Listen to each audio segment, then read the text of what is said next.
Friends, ನಾನಿವತ್ತು kitchen clean ಮಾಡ್ತಾಯಿದ್ದೆ. ನೋಡಿ ಎಷ್ಟು ಗಲೀಜಾಗಿದೆ ಅಂತ. ಹಾಗೆ ಸೋಪ್ ಹಾಕ್ಕೊಂಡು ನಾರು ತೊಗೊಂಡು ಉಜ್ತಾ ಇದ್ದೀನಿ. ಆ ಕಡೆಯಿಂದ ಈ ಕಡೆ, ಈ ಕಡೆಯಿಂದ ಆ ಕಡೆ, ಸದ್ಯ ಮಧ್ಯದಲ್ಲಿ ನೀಟಾಗಿ ಉಜ್ಕೊಂಡೆ. ಹಾಗೆಯೇ ಸ್ವಲ್ಪ ಸೋಪ್ ಹಾಕ್ಕೊಂಡು ಸ್ಕ್ರಪ್ಪಲ್ಲಿ ಉಜ್ತಾ ಇದ್ದೀನಿ.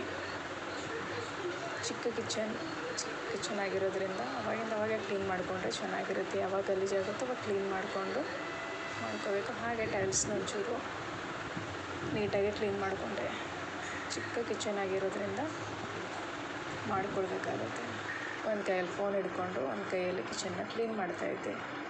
ಹಾಗೆ ನನ್ನ ಚಾನಲ್ನ ಯಾರು ಸಬ್ಸ್ಕ್ರೈಬ್ ಮಾಡಿಲ್ಲ, ಪ್ಲೀಸ್ ಸಬ್ಸ್ಕ್ರೈಬ್ ಮಾಡಿಕೊಂಡು ನೋಡಿ ಫ್ರೆಂಡ್ಸ್. ನಿಮ್ಮ ಸಬ್ಸ್ಕ್ರೈಬ್ ನನಗೆ ತುಂಬ ಹೆಲ್ಪ್ ಆಗುತ್ತೆ. Thank you.